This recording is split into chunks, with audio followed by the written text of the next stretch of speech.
বরিশালে ঝুঁকিপূর্ণ ভবন অপসারণে অভিযান পরিচালনা করছে সিটি কর্পোরেশন। এ নিয়ে বিস্তারিত জানাতে নগরীর সদর রোড থেকে যুক্ত হচ্ছে সহকর্মী অমিত হাসান। অমিত, আজ কটি ভবন ভাঙা হবে, আর সেই সাথে এখন যেটি ভাঙা হচ্ছে সেটি আবাসিক কিনা জানাবেন।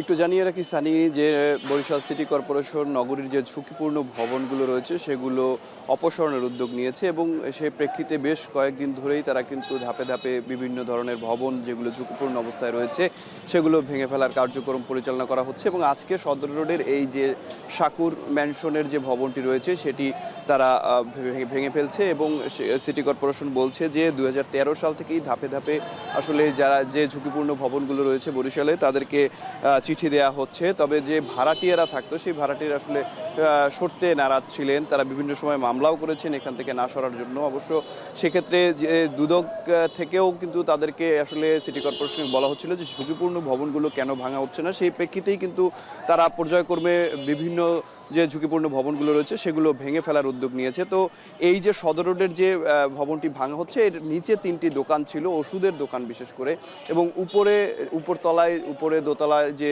লোকজন থাকতো তারাই মূলত বাড়ির মালিক ছিল। এবং সিটি কর্পোরেশন বলছেন যে বাড়ির মালিকরা এই ভবনটি ভেঙে ফেলার জন্য অনেক আগেই আসলে তাদেরকে টাকা দিয়েছে যে এই ভবনটি যাতে ভেঙে ফেলা হয়। অবশ্য ভাড়াটিয়াদের কারণে এটি ভাঙা সম্ভব হয়নি বলে জানিয়েছেন যারা সিটি কর্পোরেশনের কর্মকর্তারা রয়েছেন। এবং অবশেষে আজকে কিন্তু নোটিশ দিয়ে তাদেরকে কিন্তু মালামাল সরিয়ে নিতে বলা হয়েছে আগেই, এবং আজকে সকাল থেকে কিন্তু এই ভবনটি ভাঙার কাজ শুরু হয়েছে এবং আজকে শুধুমাত্র এই একটি ভবনই ভাঙা হবে। তবে এই ভবনটি এখনও যে পর্যায়ে আছে তাতে আরও দেখা যাচ্ছে বিকেল হয়ে যাবে ভাঙতে এবং এই অবস্থায় রয়েছে। এবং পর্যায়ক্রমে যে অন্যান্য ঝুঁকিপূর্ণ ভবনগুলো রয়েছে সেগুলো ভেঙে ফেলার উদ্যোগ সিটি কর্পোরেশন নিয়েছেন এবং সিটি কর্পোরেশন বলছেন যত দ্রুত সম্ভব ঝুঁকিপূর্ণ ভবনগুলো অপসারণের কাজ তারা করবেন। তো বরিশাল থেকে এই ছিল আমার কাছে সবশেষ সানি।